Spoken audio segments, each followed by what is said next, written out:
everyone. Welcome to our Yellow Couch Chat session. Today we have a special guest for you. He is the managing director of Coca-Cola Kwanza. But before he's taken on this position, he's had multiple leadership positions. He's been the financial manager for TCC. He's been a chief financial officer for Tanga Cement. He's been a finance director for Alliance One. And before he took on this MD position, he was the CFO of Plasco Limited. He has also gone through the CEO Apprenticeship Program, which is a leadership program that the CEO Roundtable is currently doing in conjunction with Strathmore Business School that trains future managing directors of Tanzania. He's also a member of ACCA and he has taken on so many leadership programs. I cannot mention all of them today. But today he has taken the chance to be our special guest on our couch. So help me welcome Mr. Unguu Sulay. Welcome, Unguu, to our famous Yellow Couch Chat. Thank you so much, Thank you so much for taking the time to sit here with us. So today, like I said, we're going to learn about the man behind the managing director position of Coca-Cola Kwanza. So we have a couple of questions here set for you. The first one is, right now you're running this subsidiary, right, of CCBA. It has over 700 employees. It has over 190 million Tanzanian shillings, million or billion? Billion Tanzanian shillings. We want to know, how does that feel like? Is it like the weight of the world is on your shoulders? How does it feel to be a managing director of such a brand? Quite good question, honestly. It is overwhelming and challenging. Yeah. But personally, when I get challenged is when I get motivated. So for me, it's motivating. It's motivating. So I know before that you were the CFO of Plasco. Correct. So tell us the story of when you heard that you were going to be the managing director of Coca-Cola. Where were you? What were you doing? Did you share it with your family? Amazing. First of all, I gave myself to the interviews. Okay. It was targeted search, of course, and I believe there were more than one person. I decided purposely to shut off all my faculties, thinking that I will scope the job. Okay. But I prepared myself quite well. I attended all the interviews, and there was this part of the interview which is really digital. It's called Everlegs, where you get asked all questions around 360 degrees about personality, but how would you run projects, how would you behave in the board, cutting across all what managing directors or CEOs do, leading the people, how would you interact with the people. And there were sessions where you would need to answer emails and get responses right away and answer again within a very short period of time. So that was really the final decision-making criteria, and then I got news that all things went well, and I have been appointed as the managing director of Coca-Cola Kwanza. I didn't believe it at first, so I didn't cheer up. I was like paralyzed. Yeah, so after time I was really asking myself, am I dreaming? Is this the truth? So when the paperwork started to flow until the day when I signed the contract, then I cheered up. I went into my room with my wife, and then I made a lot of Congo dance movements. We won't ask you to do those dances here. Nice. Yeah. Okay, so you've worked in different industries, right? You've worked in tobacco and cement and plastic. Now you're in the beverages industry. Can you tell us how you think working in these different industries has maybe set you up for this position? Yeah, well, first of all, my first professional experience was at Tanzania Cigarette Company. And I was developed a lot in terms of corporate management, in terms of people management, emotional intelligence, you name it, when I was at very young age. And I grew very fast in Tanzania Cigarette Company up to a level of financial planning and analyst manager, which was senior management role. Being a financial planning and analyst manager, I had people reporting to me who were analyzing the business in real terms. So my understanding of the business grew so much. Okay. And then I started to fall in love with corporate management because I was interacting with HR, I was interacting with sales and marketing, I was interacting with procurement, and then managing director and CFO was my direct reporting line. So at that time, I got a glimpse of the business and how to run the business across different departments. Yeah. So from that time, I was building myself stage by stage towards the role that I'm working currently. Okay. Yeah. So I know most of your background is in finance. Like you said, when you were in finance, you were dealing with different departments, but you weren't overseeing these departments. Yes, I wasn't overseeing But those now as departments. the managing director, Yeah. you're overseeing every single department in the company. So how do you think that maybe your finance background or the experience that you were telling us in your finance positions has also prepared you for dealing with all these different departments? And what is your plan for overseeing all these different, every single department? Very nice question, Lightness. I responded on it on my first response, rather, but it was kind of hidden. Yeah. Let me put it open. Actually, I was working in finance department, Yeah. but at a personal level, I knew what I wanted in life. Okay. All right? So I will start, at the time I was working for Tanga Cement. Okay. I was the company's negotiator in the collective bargaining agreement. Okay. So where I needed to understand all the labor laws and the interactions with the unions. It was not finance. Okay. And then I acted as HR manager when the HR manager really contract ended for about 9 months. Okay. All right, so I knew all the negotiations with the health insurers, whatsoever, the disciplinary process. I was trained around that to chair the disciplinary committees. Okay. All right, and being in finance, procurement most of the time reports to finance. Yeah, so I was quite exposed on procurement as well. And I started as an internal auditor, so the whole cycle of the business was well within my understanding. Okay. Then when I moved to Alliance One, the finance director position was really like the chief operating officer position. Okay. So I was looking after a lot of portfolio, more than what people would see as a finance director. Okay. So that was preparation as well. Okay. And then apart from that, I gave myself to a number of general management trainings. As you know, I just graduated from the CEO apprenticeship Yes, program. the CAP program. I'm a member of the Institute of Directors Tanzania. Yes, you are. All right, I'm a certified campus secretary. So I had prepared myself for this role for a very, very long time. So now coming to what I'm doing right now at Coca-Cola Kwanza, I have a team of able Tanzanians manning different positions, Yes.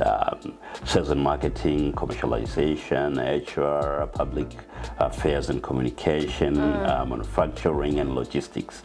Very good people, switched on, they know what they're doing. Okay. So my role is to provide strategic direction and leadership. Okay.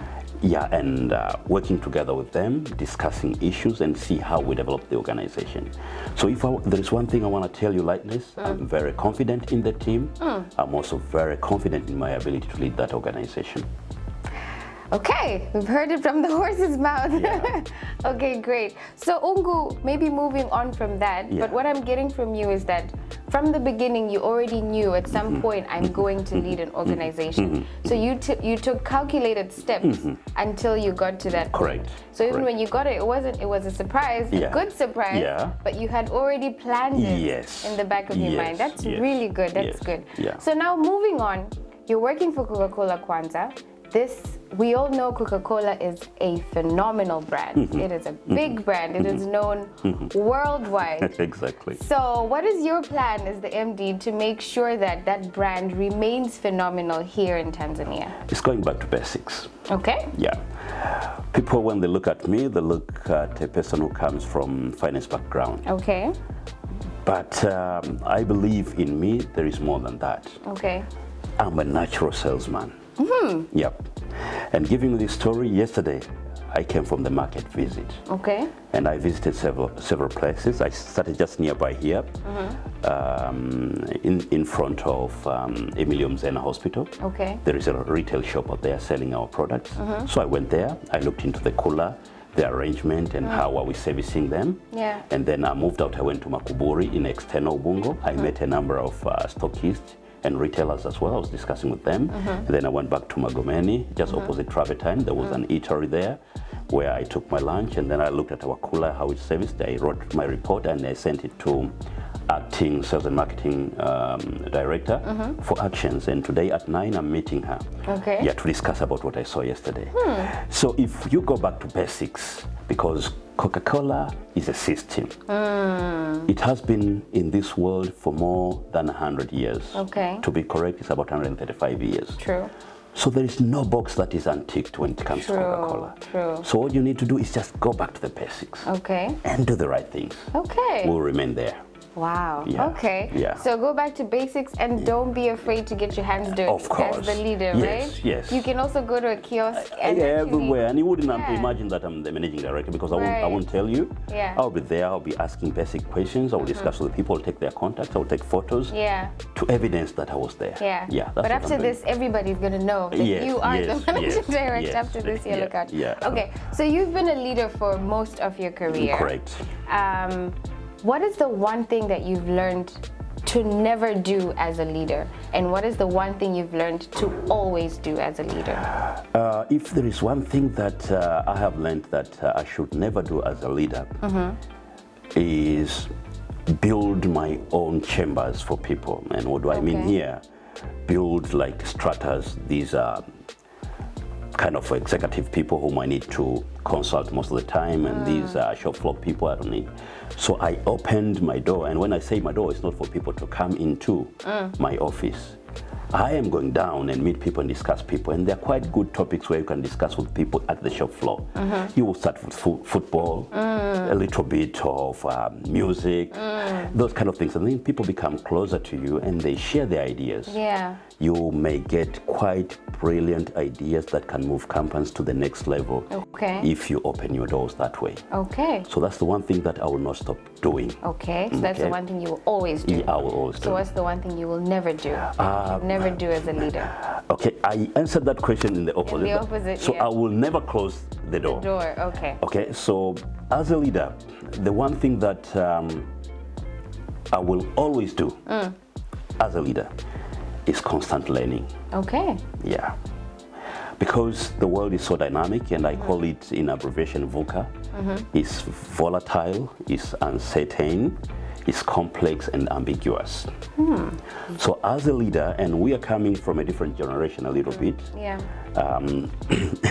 there are those millennials, they have their own way of thinking, their own ways of dressing whatsoever. So if you don't want to come and learn their ways, and those are the people whom you interact on a daily basis, True. you'll be left behind as a leader, and you will not be Yeah. a leader because you'll Yeah. not be able to lead them. Yeah. So one thing that I always do is learn. And when I say learn, it's not reading books and listening to news, going to YouTube whatsoever. Sometimes on a one-on-one meeting with someone, you ask very common and normal questions, and then you learn something. Yeah. You get out and then you take note of the same. Okay. So as a leader, I will try, and I pray that I become as humble as I can. Okay. Learn every day from the people, because that's where the richness or the gemstones Comes of from. leadership comes from. Yeah. So you can learn from anyone. Yes, from actually, anyone. Right? Yes. Okay, so our final question, because we're a bit out of time now. Yeah. Our final question is, like you said, you're a family man, Yeah. right? Because you did say with the news you shared with your Yeah, wife. yeah. So how do you balance the two? Being an MD, Yeah. being a family man. Yeah. Is it that when you're at home you're thinking of work, when you're at work you're thinking of home? How are you able to balance the two? First of all, the word balancing is a lie. There is no such thing as work-life balance. Okay. There is work-life counterbalance. Okay. Yeah. When I am at work, I move long into the work. I concentrate, I focus. Okay. When I am at home, I counterbalance. I move back home. I concentrate, And I you focus. Okay. So I'm very thankful as well to have Fatima as my wife. She made huge sacrifices into her life and her career to support me. Okay. So that's how I balance my work life. She's there, she's taking care of my old mother, taking care of the kids, taking them to school, doing whatsoever. So I feel quite comfortable when at work because there is there is a brigadier at home Yes. who takes care of everything. There's another managing Yes, director yes, at out home. there. Yeah, yeah. Managing that Yeah. home. That's good. Shout Yeah. out to Fatma. You're doing a great job, and all the Yeah. other women who are doing that.